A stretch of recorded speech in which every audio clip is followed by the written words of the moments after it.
everyone, welcome back to our channel. In this video, I'm gonna let you know how you can make your username invisible on Discord. So in order to make your username invisible on Discord, you just have to follow the steps. So first thing, you have to log in into your Discord account and then go to the server settings.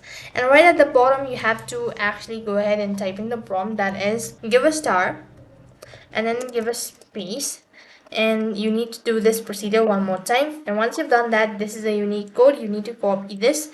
So right click on your mouse and then click on copy. So once you've copied the unique code, go to your profile and then click on user settings. When you're on this page, go to edit profile, and over here you can see this is my display name.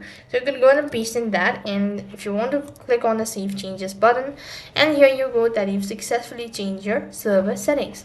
So now you could go ahead and see that you don't have a username. So in this simple way, you could go ahead and make your profile name invisible. So that is all for this video. I hope the video was helpful. Make sure to like, share and subscribe to our channel. Thank you for watching. See you in the next video.